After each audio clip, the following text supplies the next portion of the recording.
ஓம் நம சிவாய. தென்னாடுடைய சிவனே போற்றி, எந்நாட்டவர்க்கும் இறைவா போற்றி. நமது ஸ்ரீ குபேரன் வலைதள ஊடக நேயர்கள் அனைவருக்கும் ஜோதிடர் யோகி ஜெயப்பிரகாஷின் இனிய புத்தாண்டு நல்வாழ்த்துக்கள். பரம்பொருளின் கருணையினால் அனைவரும் நன்றாகவே இருப்பீர்கள். அன்பு நண்பர்களே, தற்பொழுது பார்த்தீர்கள் என்று சொன்னால் 2022 ஆங்கில புத்தாண்டு வருடம் நமக்கு எதிர்வர இருக்கின்றது.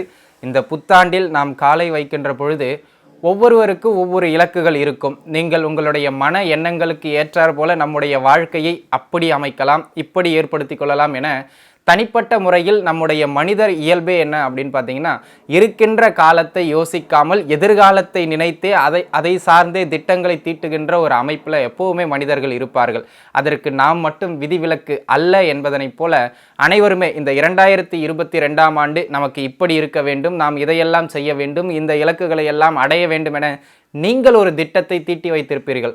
ஆனால் நவ கிரகங்கள் உங்களுடைய ஜாதகத்திற்கும் உங்களுடைய 12 ராசிக்கும் ஏற்றார் போல என்னென்ன திட்டங்களை தீட்டி வைத்திருக்கின்றதோ அதுவே இறுதியில் வெற்றி பெறுகின்றது. என்னதான் மதியை கொண்டு விதியை வெல்லலாம் என நாம் வாயார பேசினாலும் கூட அந்த மதியும் அந்த விதிக்கு உட்பட்டது என்பதனை நாம் சில வேளைகளில் மறந்து விடுகின்றோம். அவ்வாறாக இருக்கின்ற பட்சத்தில் இந்த 2022ஆம் ஆண்டு 12 ராசி அன்பர்களுக்கும் எவ்வாறு விளங்கப் போகின்றது என்பதனை நாம் தெளிவாக பார்த்து விடுவோம். தற்பொழுது பார்த்தீர்கள் என்று சொன்னால் இந்த 2022ஆம் ஆண்டில் இருக்கக்கூடிய ஒரு சிறப்பம்சம் என்னவென்றால், பொதுவாக ஒவ்வொரு ஆண்டும் பார்த்தீர்கள் என்று சொன்னால் குரு பெயர்ச்சி வருகின்ற பொழுது ராகு கேதுவின் பெயர்ச்சி வராது, ராகு கேதுவின் பெயர்ச்சி வருகின்ற பொழுது சனி பெயர்ச்சி வராது. ஆனால் இந்த 2022ஆம் ஆண்டில் பார்த்தீர்கள் என்று சொன்னால் ஒரு வருட பலன் அப்படின்னு வருகின்ற பொழுது ராகு கேதுக்கள் குரு சனி இந்த 4 ராஜ கிரகங்கள்னு சொல்லுவாங்க. ஏன்னா இந்த 4 பேர் தான் எப்போவுமே ஒரு ராசியிலிருந்து இன்னொரு ராசிக்கு நகர்வடைவதற்கு மிக நீண்ட காலத்தை எடுத்துக்கொள்வார்கள். ஆகையினால்தான் வழக்கமாக ஒரு பழமொழி கூட சொல்வார்கள், 30 வருடம் வாழ்ந்தவனும் அல்ல 30 வருடம் தாழ்ந்தவனும் அல்ல. அது சனியினுடைய சுற்றுப்பயணத்தை வைத்து சொல்வது. 12 ஆண்டுகளுக்கு ஒரு முறை ஒரு மனிதனுடைய வளர்ச்சிகள் மாறிக்கொண்டே இருக்கும். அது குருவினுடைய சுற்றுப்பயணத்தை வைத்து சொல்லுகின்ற ஒரு அமைப்பு. ஆகையினால் இந்த வருட கிரகங்களில் பார்த்தீங்க அப்படின்னு சொன்னால் இந்த 2022ஆம் ஆண்டினுடைய மத்தியம பகுதியான ஏப்ரல் மாதத்தில் முதன்மை கிரகமாகிய குரு பகவானும் அதனை அடுத்து ராகு கேதுக்களும் பெயர்ச்சியாக உள்ளனர். சனி பெயர்ச்சி நடைபெறாவிட்டாலும் கூட ஒரு தற்காலிக அமைப்பாக கிட்டத்தட்ட ஒரு 60 நாட்களுக்கு சனி பகவான் தற்பொழுது இருக்கின்ற மகர ராசியிலிருந்து கும்ப ராசிக்கு மாற்றமடைய இருக்கின்றார். தற்பொழுது இந்த கிரகங்களினுடைய தற்பொழுதைய நிலை, அவர்கள் பெயர்ச்சியாக போகின்ற நிலை, இதையெல்லாம் வைத்து இந்த 2022 12 ராசிக்காரர்களுக்கும் என்னவோ பலன்களை கொடுக்க போகின்றது. அந்த 12 ராசிக்குள்ளாகத்தான் அனைத்து மனிதர்களும் பிறப்பெடுக்கின்றார்கள். உங்களுடைய ராசி அந்த 12 ராசிகளில் ஒரு ராசியாக இருக்கும். இந்த கிரகங்களினுடைய நகர்வு உங்களுடைய ராசிக்கு என்ன பலாபலன்களை கொடுக்க போகின்றது என்பதனை ஜோதிட ரீதியாக விரிவாகவே பார்ப்போம். இதனை விரிவாக பார்ப்பதற்கு முன்பாக நாம் பார்த்தீர்கள் என்று சொன்னால் கிரகங்கள் பெயர்ச்சியாக போகின்றார்கள், இட மாற்றத்தை அடைய போகின்றார்கள் என்பதனை பார்த்து விட்டோம். எந்த இடத்திலிருந்து எந்த இடத்திற்கு அவர்கள் மாற்றமடைய போகின்றார்கள்? தற்பொழுது சனி பகவான் பார்த்தீர்கள் என்று சொன்னால் அவர் உண்மையில் பெயர்ச்சி ஆகவில்லை, அதிசாரம் என்று சொல்லக்கூடிய அமைப்பிற்கு தற்பொழுது இருக்கின்ற மகர ராசியிலிருந்து கொஞ்சம் வேகமாக முன்னோக்கி அவருடைய அடுத்த ராசியாகிய சொந்த வீடாகிய கும்ப ராசிக்குள்ளாக சென்று பின்பு வக்ரமடைந்து கிட்டத்தட்ட ஒரு 50லிருந்து 60 நாட்கள் 2 மாத காலம் தோராயமாக கும்ப ராசியில் அவர் நிலை பெறப் போகின்றார். அந்த சனியினுடைய மாற்றமும் உங்களுக்கு வாழ்க்கையில் சில மாறுதல்களையும் நல்ல ஏற்றங்களையும் இரக்கங்களையும் கொடுக்கலாம். அதே போல தற்பொழுது குரு பகவான் இப்போதானுங்க குரு பெயர்ச்சியானார், அதுக்குள்ள பெயர்ச்சியாக போறாரா அப்படிங்கிற சந்தேகம் வேண்டாம். தற்பொழுது கும்ப ராசியில் இருக்கின்ற குரு பகவான் கூடிய விரைவில் ஏப்ரல் மாதம் பார்த்தீர்கள் என்று சொன்னால் தற்பொழுது தான் இருக்கின்ற கும்ப ராசியிலிருந்து பெயர்ச்சியாகி இது அதிசாரமாகத்தான் செல்கின்றார். ஆனால் அங்கிருந்து அந்த மீன ராசிக்கு செல்லுகின்றார். மீன ராசியிலிருந்து அவர் திரும்ப போவதில்லை. மீன ராசியிலேயே அந்த ஆண்டு முழுக்க நிலை கொள்ளுகின்ற ஒரு அமைப்புகளில் இருக்கின்றார். ஆகையினால் இந்த குரு பகவானினுடைய நகர்வும் சனி பகவானினுடைய நகர்வும் மகரத்திலிருந்து கும்பத்திற்கும் கும்பத்திலிருந்து மீனத்திற்கும் அமையப் போகின்றது. அதே நேரத்தில் எப்பொழுதுமே நீங்கள் எதை செய்தாலும் சரி, நாங்கள் இருக்கின்றோம், எங்களை தாண்டி எதுவும் செய்ய முடியாது என்று சொல்லக்கூடிய நாக கிரகங்கள், சர்ப்ப கிரகங்கள், சாயா கிரகங்கள் இவர்களை கணிப்பதுதான் ஜோதிடத்தில் ஒரு சவாலாகவே ஜோதிட வல்லுநர்களுக்கு கூட இருக்கின்ற ஒரு அமைப்பு. அவ்வாறாக சொல்லப்படுகின்ற ராகு கேதுக்கள் தற்பொழுது தான் இருந்து கொண்டிருக்கின்ற ரிஷப விருச்சக வீட்டிலிருந்து, அதாவது ராகு ரிஷப ராசியிலும் கேது விருச்சக ராசியிலும் அமைய பெற்றிருக்கின்றார்கள். அவர்கள் அந்த வீடுகளிலிருந்து பயிற்சியாகி அதே 2022ஆம் ஆண்டு ஏப்ரல் மாதம் அந்த ரிஷப ராசியிலிருந்து ராகு மேச ராசிக்கும் விருச்சக ராசியிலிருந்து கேது துலாம் ராசிக்கும் பயிற்சியாக போகின்றார்கள். ஆக இந்த 2022ஆம் ஆண்டினுடைய புத்தாண்டு பலன்கள் என்பது இந்த 4 கிரகங்களினுடைய பயிற்சி பலன்களை உள்ளடக்கிய ஒரு கலவையாகவே அமையும். ஆகையினால் இந்த பதிவினை நீங்கள் பார்த்துவிட்டு இந்த ஒரு வருடத்திற்கு நம்முடைய வாழ்க்கை இவ்வாறெல்லாம் இருக்க போகின்றது, அதற்கு ஏற்றாறு போல அமைத்து கொண்டு எங்கெல்லாம் வெற்றி காணலாம். நம்முடைய ராசி பலனுடைய முக்கியத்துவம் என்ன அப்படின்னு பார்த்தீங்கன்னா, உங்களுக்கு இது நடக்கும் அப்படின்னு சொல்றது ஒரு பக்கம். ஆனால் நம்முடைய தனிப்பட்ட சிறப்பம்சம் என்னவென்றால், எந்த நபருக்கு எந்த அமைப்புகளில் இருப்பவர்களுக்கு எந்த காலகட்டம் எந்த விஷயத்திற்கு சிறப்பானது, இந்த விஷயத்திற்கு இந்த காலகட்டம் சிறப்பு அப்படின்னு நம்ம சுட்டி காட்டுகின்ற பொழுது அந்த இடத்தில் நம்ம நல்ல உழைப்பை போட்டு நம்முடைய ஹார்ட் ஒர்க்கை போட்டு முயற்சிகளை எடுத்து அங்கே வெற்றி அடைய வேண்டும். இந்த விஷயம்லாம் இந்த ஆண்டில் உங்களுக்கு சிறப்பாக இல்லைப்பா, பர்டிகுலராக இந்த பீரியட்ஸில் உங்களுக்கு சிறப்பாக இல்லைப்பா அப்படின்னு நம்ம எங்கே சொல்கிறோமோ அந்த இடங்களில் கொஞ்சம் கவனமாக இருந்துக்கிட்டு நம்முடைய முயற்சியை வீணாக்காமல் நம்முடைய சக்தி அனைத்தையும் வேறு இடத்தில் நமக்கு எது சக்ஸஸ் ஆகும்னு சொல்கிறோமோ அந்த இடத்துல நம்முடைய கவனத்தை செலுத்தி வெற்றி அடைய வேண்டியது நம்முடைய கடமை. அந்த நோக்கிலேயே இந்த காணொளிகள் அனைத்தும் பதிவிடப்படுகின்றன. ஆகையினால் இந்த வருடம் பார்த்தீர்கள் என்று சொன்னால் எல்லா கிரகங்களுமே தங்களுடைய வீடுகளை மாற்றிக்கொள்வதனால் பயிற்சி ஆவதனால் இந்த ஆண்டில் ஒரு சில இடங்கள் உங்களுக்கு ஏற்றமாகவும் அதே ஆண்டில் ஒரு சில இடங்கள் உங்களுக்கு ஏற்றங்களை குறைவாக கொடுக்கின்ற இடத்திலும் இருக்கும். அந்த இடங்கள் எந்த காலகட்டம், எந்த இடங்களிலெல்லாம் நீங்கள் வெற்றி அடையலாம், எந்த இடங்களிலெல்லாம் வெற்றி அடைய முடியாது, உங்களுடைய சக்திகளை நீங்கள் திசை திருப்பி வேறு இடங்களில் வெற்றி அடையலாம் என்பதனை நாம் விரிவாக இந்த பதிவுகள் முழுக்க பார்க்க இருக்கின்றோம். ஆகையினால் நீங்கள் இடையில இந்த வீடியோவை ஸ்கிப் பண்ணிட்டு போயிட்டீங்க அப்படின்னா எந்த இடத்துல நம்ம வெற்றி அடையணும், எந்த இடத்துல உழைப்பை போடணும் அப்படிங்கிறது உங்களுக்கு தெரியாமல் போய்விடும். ஆகையினால் இடையிடையே எந்த இடங்களெல்லாம் சிறப்புன்னு சொல்லியிருக்கேன், எந்த இடங்களெல்லாம் சிறப்பு இல்லைன்னு சொல்லியிருக்கேன். சரி, சிறப்பாக இல்லாத இடத்துல நம்ம என்ன பண்ணணும், ஆலயத்திற்கு போக வேண்டுமா, தெய்வத்தை வழிபட வேண்டுமா, என்ன முயற்சி செய்ய வேண்டும் அப்படிங்கிறதையும் அதற்கான தீர்வுகளையும் கூறியிருக்கின்றோம். ஆகையினால் இந்த பதிவினை முழுமையாக பார்ப்பது உங்களுக்கு மிகவும் உதவியாக இருக்கும். வாழ்த்துக்கள். மிதுன ராசி அன்பர்களே, மிதுன ராசியை பொறுத்த வரைக்கும் இந்த ஆண்டு 2022 எப்படியெல்லாம் இருக்க போகுது பார்த்தீங்க அப்படின்னு சொன்னால், மிதுன ராசிக்காரர்கள் மிருகசீரிட நட்சத்திரத்தினுடைய 3வது பாதம் 4ஆம் பாதம், திருவாதிரை நட்சத்திரம் முழு நட்சத்திரமும், அதனை அடுத்து புனர்பூச நட்சத்திரமும் உள்ளடக்கிய ஒரு நட்சத்திரங்கள். புனர்பூச நட்சத்திரத்தினுடைய முதல் 3 பாதங்கள் இவர்களெல்லாம் மிதுன ராசிக்குள்ளாக வருவீர்கள். மிதுன ராசியோட பொதுவான குணம் அப்படின்னு பார்த்தீங்கன்னு சொன்னால், மிக மிக புத்திசாலி நீங்கள் தாங்க. அதே நேரத்தில் சிறுபிள்ளைத்தனமாக நடந்து கொண்டு எதுலேயும் ஜாலியாக இருக்கணும் அப்படின்னு நினைக்கிறவங்களும் நீங்கள் தாங்க. எங்கே அறிவு இருக்கின்றதோ அங்கு நகைச்சுவை குறைவாக இருக்கும் அப்படிங்கிறது ஒரு கருத்து உண்டு. ஆனால் அதை உடைக்கிற ராசிக்காரங்களே நீங்கள் தான். எங்க ஜாலியும் நாங்கள் தான், பிரில்லியண்ட்டும் நாங்கள் தான் அப்படின்னு சொல்கிற அளவுக்கு மிதுன ராசிக்காரர்களுடைய பொதுவான குணங்கள் இருக்கும். சரி, இப்பேற்பட்ட மிதுன ராசிக்காரர்களுக்கு இந்த ஆண்டு 2022 எப்படி இருக்க போகின்றது? இப்போ நம்ம நல்லா இருக்கும் அப்படின்னு சொல்கிற இடங்களில் நீங்கள் தைரியமாக இறங்கி வேலையை செய்யலாம், நேரத்தை செலவிடலாம், அது உங்களுக்கு மிக சிறப்பான வெற்றிகளை கொடுக்கும். எங்கே கவனமாக இருக்கணும்னு சொல்கிறோமோ அங்கே கொஞ்சம் விலகி இருக்கிறது, அந்த விஷயங்களுக்குள்ளாக செல்லாமல், குறிப்பாக அந்த காலகட்டத்தில் செல்லாமல் இருப்பது சிறப்பு. முதல்ல நம்ம உங்களோட பாசிட்டிவ் சைட்ஸை பார்த்துருவோம். மிதுன ராசி அன்பர்களே, மிதுன ராசியை பொறுத்த வரைக்கும் இந்த ஆண்டினுடைய முற்பகுதி ஒரு அமோகமான காலகட்டம் அப்படின்னு நான் சொல்லுவேங்க. எதை வேண்டுமானாலும் முயற்சி செய்யலாம், எதை வேண்டுமானாலும் நீங்கள் செய்யலாம். அஷ்டம சனி ஓடிக்கிட்டு இருக்கேங்க, இருக்கட்டும். அஷ்டம சனி ஒரு புறம் போய்கொண்டிருந்தாலும் கூட இந்த ஆண்டினுடைய முற்பகுதி அப்படிங்கிறது அந்த அஷ்டம சனியினுடைய வீரியத்தையும் தாண்டி உங்களுக்கு நிச்சயமாக நன்மைகளை தந்தே தீரும்.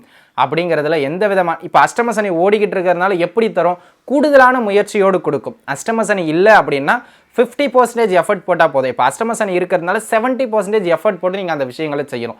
சரி, எந்தெந்த விஷயங்கள்லாம் சிறப்பு அப்படின்னு பார்த்தோம்னா, எப்போவுமே நம்ம வழக்கமாக சொல்கிறது போல் தொழில் அமைப்புகள்லேருந்து ஆரம்பிச்சிருவோங்க. இந்த ஆண்டு தொழில் அமைப்புகள் எப்படி இருக்கும் என்று பார்த்தீர்கள் என்று சொன்னால், இந்த ஆண்டினை பொறுத்தவரை மிதுன ராசி நண்பர்களுக்கு தொழில் அமைப்புகள் நான் ஒரு பெரிய சிறப்பான அமைப்புகளில் இருக்கும் அப்படின்னு சொல்ல மாட்டேன். எப்போ வரைக்கும் அப்படின்னு பார்த்தீங்கன்னு சொன்னால், முதல் 4 மாதம் வரைக்கும் தொழில் ரீதியாக ஒரு பெரிய ஏற்றங்கள் இல்லை. இந்த ஆண்டு நீங்கள் புதுசாக ஏதாவது தொழில் பண்ணுறீங்கன்னா நிச்சயமாக கூடாது. புதுசாக தொடங்க போகிறேன் சார், இனிமே தான் இனிஷியேட் பண்ண போகிறேன், பெரிய முதலீடுகளை எல்லாம் நான் வைக்கப் போகின்றேன் அப்படின்னு சொன்னீங்கன்னா நிச்சயமாக கூடாது, கூடவே கூடாது. இந்த ஆண்டினுடைய முற்பகுதி மட்டும் இல்லை, இந்த ஆண்டின் முழுக்கவுமே பார்த்தீங்கன்னா புதிய தொழில் தொடங்கக்கூடாது. இருக்கின்ற தொழில் பரவாயில்ல அப்படிங்கிற நிலைமைக்கு மூவ் ஆகும். அதுலேயும் பார்த்தீங்கன்னு சொன்னால் முதன்மையாக கூட்டு தொழில் செஞ்சுக்கிட்டு இருக்கவங்க, வியாபாரம் செஞ்சுக்கிட்டு இருக்கவங்க, ஹோன் பிஸ்னஸ் பண்ணிக்கிட்டு இருக்கவங்களாம் இந்த காலகட்டத்தில் பெரிய முதலீடுகளை போடாதீர்கள். இது நிதானமான வளர்ச்சி, வரவுக்கும் செலவுக்கும் சரியாக போகும், அப்படி தான் இருக்கும். அதை தாண்டி நீங்கள் முதலீடுகள் போடக்கூடாது. எப்போ சார் தொழில் நல்லா இருக்குன்னா, இந்த ஆண்டு முழுக்க நான் உங்களுக்கு தொழில் நல்லா இருக்குன்னு சொல்ல மாட்டேன்.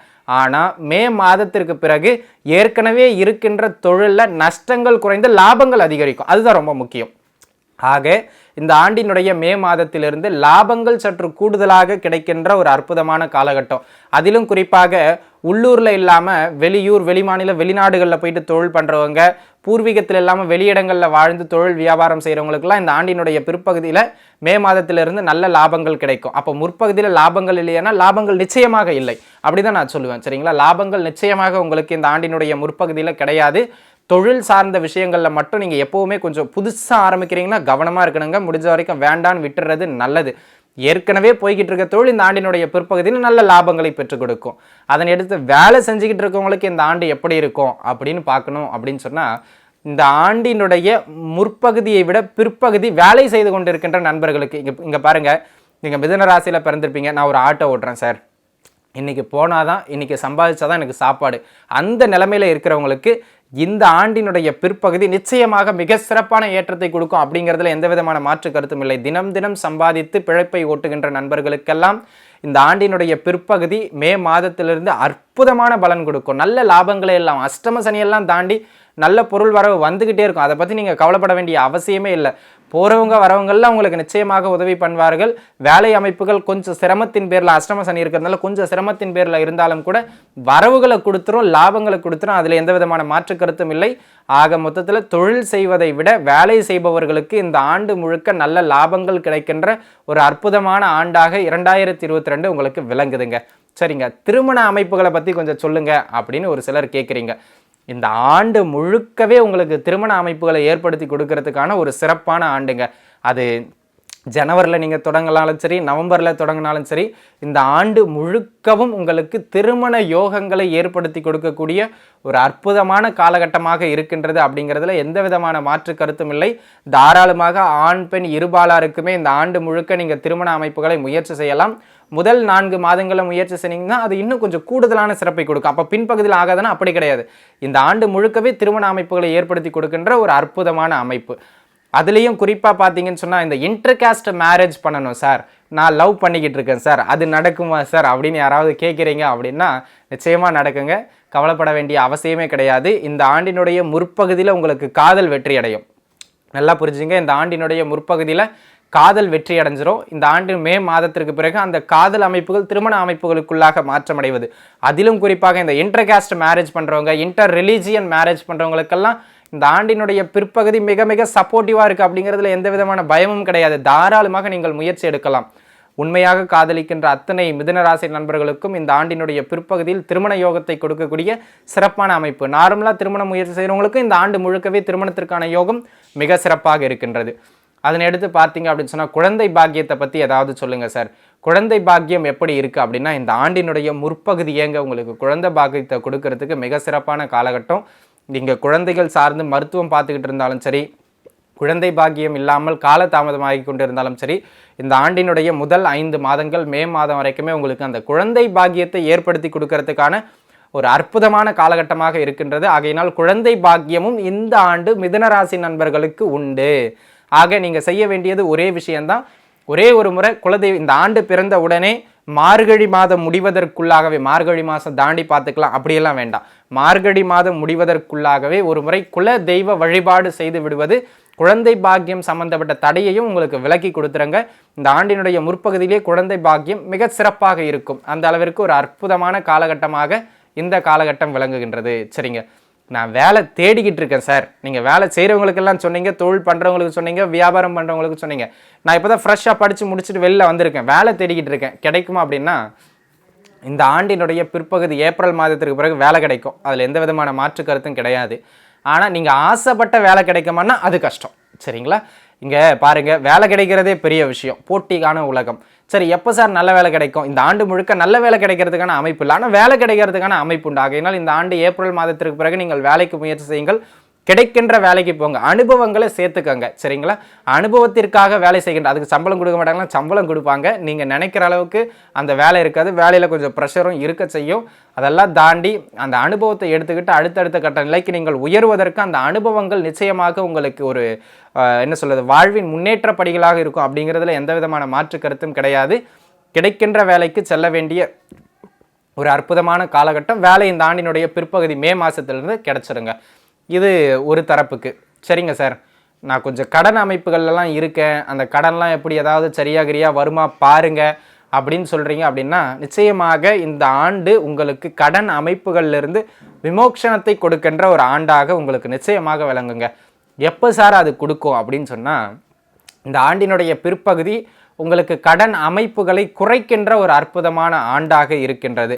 ஆகையினால இந்த ஆண்டினுடைய பிற்பகுதியிலிருந்தே உங்களுக்கு அந்த கடன் அமைப்புகள் எல்லாம் கொஞ்சம் கொஞ்சமாக குறைஞ்சி நீங்கள் அதிலிருந்தெல்லாம் மீண்டு வெளியில் வருவதற்கான ஒரு அற்புதமான காலகட்டம். ஆனால் பார்த்தீங்கன்னு சொன்னால் அஷ்டம சனி ஓடிக்கிட்டதுனால அந்த கொஞ்சம் நிதானமாக வெளியில் வருவீங்க. 10 மாதத்தில் வெளியில் வர வேண்டியது 1.5 வருஷத்தில் வெளியே வர வேண்டிய மாதிரி இருக்கும். நிதானமாக நடக்கும். இப்போ பாருங்கள், நான் சொல்கிற நல்ல பலன்கள் எல்லாமே நிதானமாக நடக்கும். ஆனால் நடக்கும்னா கண்டிப்பாக நடக்கும். நடக்காமல் போகாது, நிதானமாக நடக்கும். கூடுதல் முயற்சியின் பேரில் நடக்கும். அதனால கடன் அமைப்புகளில் சிக்கி தவித்து கொண்டிருப்பவர்களாக இருந்தாலும் சரி, ஒரு சரியான வேலை இல்லாமல் இருக்கிறவங்களாக இருந்தாலும் சரி, நோய்வாய்ப்பட்டிருப்பவர்களாக இருந்தாலும் சரி, சகல அமைப்புகளிலும் இருந்து மீண்டு வெளியே வந்து சரியான மருத்துவ முறையெல்லாம் கிடைச்சிருங்க. அதற்கெல்லாம் இந்த காலகட்டம் மிக மிக சிறப்பான ஒரு காலகட்டமாகவே இருக்கின்றது. கவலைப்படாதீர்கள். உங்களுடைய தேவையற்ற அமைப்புகளிலிருந்து நீங்கள் விடுபடுகின்ற காலகட்டம் நிதானமாக கடுமையான முயற்சிக்கு பிறகு இந்த மாதிரியான ஒரு காலகட்டமாகத்தாங்க இருக்குது. அதனை எடுத்து படிக்கின்ற பசங்களுக்கு நீங்கள் சொல்லலைங்களே சார் அப்படின்னு கோச்சிக்காதீங்க. படிக்கின்ற பசங்களுக்கு இந்த ஆண்டு எப்படி இருக்குது அப்படின்னு பார்த்தீங்கன்னு சொன்னால், இந்த ஆண்டினுடைய முற்பகுதி பார்த்தீங்கன்னு சொன்னால், உயர்கல்வி படிச்சுக்கிட்டு இருக்கவங்களுக்கு, வெளிநாடு போயிட்டு நான் படிக்கணும்னு ஆசைப்படுறவங்க, ஃபாரின் யூனிவர்சிட்டியில் படிக்கணும்னு ஆசைப்படுறவங்க, பிஹெச்டி படிக்கணும்னு ஆசைப்படுறவங்கலாம் இந்த ஆண்டு பிறந்ததிலிருந்தே உங்களுக்கு சிறப்பான காலகட்டம். தாராளமாக அந்த விஷயங்களுக்கெல்லாம் முயற்சி செய்யலாம். வெளியூர் போயிட்டு படிக்கலாம், வெளிநாடு போயிட்டு படிக்கலாம். ஒரு சிலருக்கெல்லாம் பெற்றோர்களை விட்டுட்டு வெளியில் போயிட்டு தங்கி படிக்க வேண்டிய ஒரு சூழ்நிலைகள் ஏற்படும். இந்த ஆண்டினுடைய முற்பகுதி பள்ளி படிப்பில் இருக்கின்ற குழந்தைகளை பொறுத்தவரை இந்த ஆண்டினுடைய பிற்பகுதின்னு சொல்லக்கூடிய மே மாதத்திற்கு பிறகுலேருந்து பள்ளி படிப்பில் ஓரளவுக்கு கவனம் செலுத்துகின்ற ஒரு அற்புதமான காலகட்டமாக இந்த காலகட்டம் விளங்குகின்றது. அப்படிங்கிறது தாங்க ஒரு சிறப்பான விஷயம். சரிங்களா? பள்ளி படிப்பை பொறுத்தவரை இந்த ஆண்டினுடைய பிற்பகுதி சிறப்பாகவும், கல்லூரி படிப்பு, உயர் படிப்பு, வெளிநாடு படிப்பை பொறுத்தவரை இந்த ஆண்டினுடைய பிற்பகுதி மிக சிறப்பாகவும் இருக்கின்ற ஒரு அற்புதமான காலகட்டமாகவே இந்த காலகட்டம் விளங்குதுங்க. சரிங்க சார், நான் வெளிநாடு போகலான்னு முயற்சி செய்கிறேன், இப்போ செய்யலாமா வேண்டாவா, அதை மட்டும் சொன்னீங்கன்னா எனக்கு போதும். தாராளமாக நீங்கள் முயற்சி செய்யலாங்க. இந்த ஆண்டு உங்களுக்கு வெளிநாடு வெளிமாநில மாற்றங்களை ஏற்படுத்தி கொடுப்பதற்கு மிக அற்புதமான ஒரு அமைப்பாக உள்ளது. அதிலும் குறிப்பாக பார்த்தீங்கன்னு சொன்னால், நீங்கள் படிப்புக்காக வெளிநாடு வெளிமாநிலம் போகணும் அப்படின்னு ஆசைப்பட்டீங்கன்னா இந்த ஆண்டினுடைய முற்பகுதியிலேயே முயற்சி செய்யலாம். ஏப்ரல் மாதத்திற்குள்ளாக இந்த ஆண்டு முழுக்கவே வெளிநாடு வெளிமாநிலம் செல்லுகின்ற வாய்ப்புகள் மிக அதிகமாக இருக்கின்றது. படிப்புக்காக போனீங்கன்னு சொன்னால் இந்த ஆண்டினுடைய முற்பகுதியிலேயே நீங்கள் முயற்சி செய்யலாம். வேலைக்காக போகிறீங்க, தொழிலுக்காக போகிறீங்கன்னா இந்த ஆண்டினுடைய பிற்பகுதி முயற்சி செய்வது ஏப்ரல் மாதத்திற்கு பிறகிலிருந்து தொழில் வேலைக்காக நீங்கள் வெளிநாடு வெளிமாநிலம் செல்வதற்கான அமைப்புகள் வலுவாக இருக்கின்றது. ஆகையினால் பிற்பகுதியில் நீங்கள் முயற்சி செய்யலாம். அந்த அமைப்பு பிற்பகுதியில் உங்களுக்கு சிறப்பை ஏற்படுத்தி கொடுக்கும்.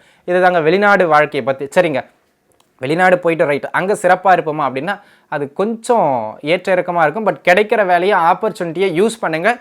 அங்கே கொஞ்சம் வருமானங்கள் சின்ன சின்னதாக குறைவாக இருக்கும். பட் வேலை கிடைக்கும். அதில் எந்த விதமான மாற்று கருத்துமே கிடையாது. அப்படிங்கிறத மனசில் வச்சுக்கிறது மிக மிக சிறப்பு. சரி, இப்போ நம்ம சொன்னதெல்லாம் உங்களுடைய பாசிட்டிவான சைட்ஸுங்க. இதெல்லாம் உங்களுடைய நேர்மறையான இடங்கள். இங்கெல்லாம் நீங்கள் தாராளமாக முயற்சி எடுக்கலாம். நம்ம சொன்ன காலகட்டங்களில் முயற்சி எடுக்கலாம். எச்சரிக்கையாக இருக்க வேண்டிய இடங்கள் அப்படின்னும் சில இடங்கள் இருக்குங்க. அந்த இடங்கள்லாம் எது எது அதுன்னு சுட்டி காட்டிடுறேன். இங்கெல்லாம் நீங்கள் என்ன பண்ணணும் அப்படின்னா, பெரிய முயற்சிகளை போட்டு உங்களுடைய சக்தியை விரயம் செய்ய வேண்டாம். அங்கே சகதி இருக்குன்னு தெரிஞ்சு போச்சு, அடுத்த பக்கம் தள்ளி போகணும், இல்லை வேறு வழியாக போயிடணும். அந்த வேலையை தான் நம்ம பார்க்கணும். அப்படி தான் நம்ம எச்சரிக்கையாக இருக்கணும். சரிங்களா?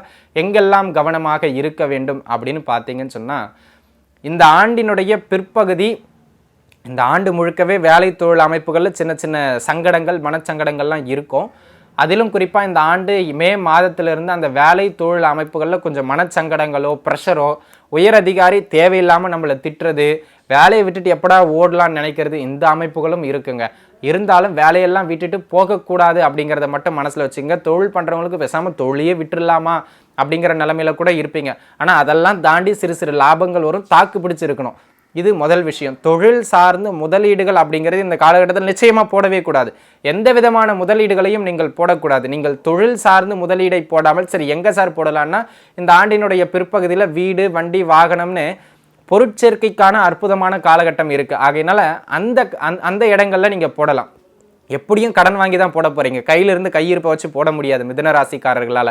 அந்த கடன் வாங்கி அங்கே போடுறத ஒரு வீடாக வாங்கி வைங்க, ஒரு கோல்டாக வாங்கி வைங்க, ஒரு இடமா வாங்கி வைங்க. எப்போ மே மாதத்திற்கு பிறகு அது பிற்காலத்தில் நிச்சயமாக உங்களுக்கு கை கொடுக்கும். ஆனால் தொழிலில் போட்டிங்க அப்படின்னு சொன்னால் மீண்டும் எடுக்க முடியாது. அப்படிங்கிறத மிதுன ராசிக்காரர்கள் மனதில் வைத்துக்கொள்வது மிக மிக சிறப்பு.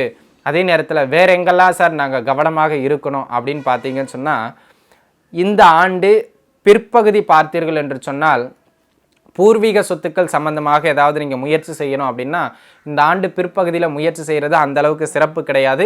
பூர்வீகம் சார்ந்து ஏதாவது பிரச்சனை வர்றது, பூர்வீக சொத்துக்களில் பிரச்சனை வருவது, இந்த மாதிரியான அமைப்புகள் உங்களுக்கு இருக்குங்க.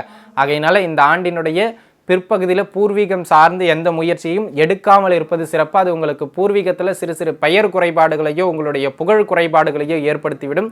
ஆகையினால அந்த விஷயங்களில் கொஞ்சம் கவனமாக இருந்து கொள்வது மிக மிக நல்லது. அதே போல் வேற எங்கே கவனமாக நம்ம இருக்கணும் அப்படின்னு பார்த்தீங்கன்னு சொன்னால், ஏற்கனவே அஷ்டம சனி அப்படிங்கிற ஒருத்தர் போய்கிட்டு இருக்கா அப்படி. ஆகையினால இந்த காலகட்டத்தில் நீங்கள் எதை செஞ்சாலுமே கொஞ்சம் கவனமாக செய்கிறது. முதலீடுகள், திரும்பவும் சொல்கிறேன், முதலீடுகள் கூடவே கூடாது. எதை செய்தாலும் கொஞ்சம் நிதானமாக கவனித்து செய்ய வேண்டியது அவசியம். அதிலும் குறிப்பாக தேக ஆரோக்கியத்தில் கொஞ்சம் கவனமாக இருக்கணுங்க. சரிங்களா?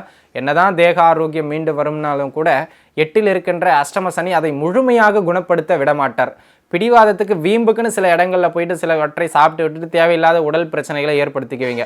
ஆகையினால அந்த மாதிரியான விஷயங்கள்லாம் கொஞ்சம் தவிர்த்துக்கிறது. தேக ஆரோக்கியத்தில் குறிப்பாக வயதானவர்கள் தேக ஆரோக்கியத்தில் கவனமாக இருக்கணும். வண்டி வாகனங்களில் போகின்ற பொழுது பருவ வயது குழந்தைகள் எல்லாம் மிக மிக கவனமாக இருக்க வேண்டும். அப்படிங்கிறத மட்டும் நீங்கள் மனசில் வச்சுக்கிட்டீங்க அப்படின்னு சொன்னால் போதுமானது. இப்போது நான் எங்கெல்லாம் நீங்கள் கவனமாக இருக்கணும் அப்படின்னு சொன்னனோ அந்த இடங்களெல்லாம் மிதுன ராசிக்காரர்கள் கொஞ்சம் உழைப்பை போடாமல் அந்த இடங்கள்லேருந்து விலகி கவனமாக இருந்து கொள்வது மிக மிக அவசியம். சரி, பரிகாரங்கள் அப்படின்னு நம்ம மிதுன ராசிக்காரர்களுக்கு பார்த்தோம் அப்படின்னு சொன்னால், அஷ்ட பைரவரில் எந்த பைரவராக இருந்தாலும் சரி, எல்லா சிவன் கோயில்லையுமே பொதுவாக பைரவர்கள் இருப்பார்கள். அந்த இடங்களில் பைரவர் வழிபாடுகள் எல்லாம் செய்வது உங்களுக்கு மிக மிக சிறப்பு. சரி, எப்போ சார் வழிபடலாம்? சனிக்கிழமையில் சனி ஓரையில் வழிபடுறது ரொம்ப சிறப்புங்க. அந்த சனிக்கிழமை சனி ஓரை அப்படிங்கிறது எப்போ வரும் அப்படின்னு பார்த்தீங்கன்னா, சனிக்கிழமை காலை 6 மணி முதல் 7 மணி வரை அது ஒரு சனி ஓரை. மதிய 1 மணிலிருந்து 2 மணி வரை இந்த 2 சனி ஓரைகளில் நீங்கள் பைரவரை வழிபடுவது மிக மிக சிறப்பு. உங்களால் முடிந்த உதவியினை பிச்சை எடுக்கின்ற நண்பர்கள், தங்களுடைய உழைப்பால் உணவை கூட வாங்கி உண்ண முடியாத நண்பர்கள், கை கால் இழந்து ஊனமுற்றவர்கள், இவர்களுக்கெல்லாம் ஒருவேளை சாப்பாடு வாங்கி கொடுத்தீங்க அப்படின்னு சொன்னால் சனிக்கிழமையில் நான் சொன்ன இந்த நேரங்களில் இந்த காலகட்டத்தில் உங்களுக்கு மற்ற கிரகங்கள் ஓரளவுக்கு சப்போர்ட்டிவாக இருந்தாலும் சனியினுடைய தாக்கம் அதிகமாக இருப்பதனால் அந்த தாக்கங்கள் குறையும். திரும்பவும் சொல்கிறேன், தொழில் ரீதியாக நிச்சயமாக முதலீடு போடவே கூடாது. அதில் மட்டும் கொஞ்சம் கவனமாக இருந்துங்க. மற்றபடி இந்த ஆண்டு 2022 நீங்கள் மிக சிறப்பாக கிடப்பதற்கு எல்லாம் வல்ல இறைவன் உங்களுக்கு துணை புரியட்டும். வாழ்த்துக்கள். ஸ்ரீ குபேரன் டிவியை பார்த்தமைக்கு நன்றிகள். மேலும் இது போன்ற தகவல்களை தெரிந்து கொள்ள ஸ்ரீ குபேரன் டிவியை சப்ஸ்கிரைப் செய்யுங்கள். மறக்காமல் பெல் ஐக்கானை கிளிக் செய்யுங்கள்.